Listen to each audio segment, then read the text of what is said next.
ഇതൊരു ആളുകളെ എൻ്റർടൈൻ ചെയ്യിപ്പിക്കാൻ വേണ്ടിയിട്ട് ഉണ്ടാക്കിയിട്ടുള്ളൊരു സിനിമ മാത്രമാണ്. ഇതൊരു ഡോക്യുമെൻ്ററി അല്ല. നിങ്ങൾ യൂട്യൂബ് അടിച്ച് നോക്കിയാൽ സ്പായിൽ റെയ്ഡുകൾ അല്ലെങ്കിൽ സ്പായിൽ നടന്നിട്ടുള്ള ഇത്തരം കാര്യങ്ങൾ എന്നൊക്കെ പറഞ്ഞിട്ട് ഒരുപാട് വീഡിയോസ് നിങ്ങൾ കൊച്ചി സ്പാ എന്ന് അടിച്ചു കൊടുത്തു കഴിഞ്ഞാൽ നിങ്ങൾ വരുന്ന മുഴുവനും റെയ്ഡുമായിട്ട് ബന്ധപ്പെട്ടിട്ടുള്ള കാര്യങ്ങളായിരിക്കും.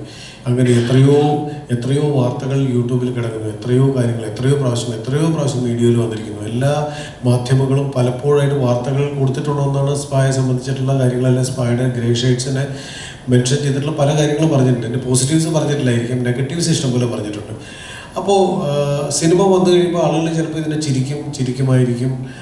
എന്തായാലും യൂട്യൂബിൽ വാർത്തകളിൽ വന്നിട്ടുള്ളത് അത്രയും ഞാൻ പറഞ്ഞിട്ടില്ല. പക്ഷേ സ്റ്റിൽ സിനിമ ഒരു വലിയ മാധ്യമമായതുകൊണ്ട് ഇതിനെക്കുറിച്ചുള്ള ചർച്ചകൾ വന്നേക്കാം. ഇത് സ്പായെക്കുറിച്ച് മാത്രമല്ല, സൊസൈറ്റിയിലുള്ള മനുഷ്യന്മാരെക്കുറിച്ച്, മനുഷ്യരുടെ ഹിപ്പോക്രസിയെക്കുറിച്ചൊക്കെ സംസാരിക്കുന്നുണ്ട്, സമൂഹത്തെക്കുറിച്ചേ സംസാരിക്കുന്നുണ്ട്, സ്പായെക്കുറിച്ച് മാത്രമല്ല.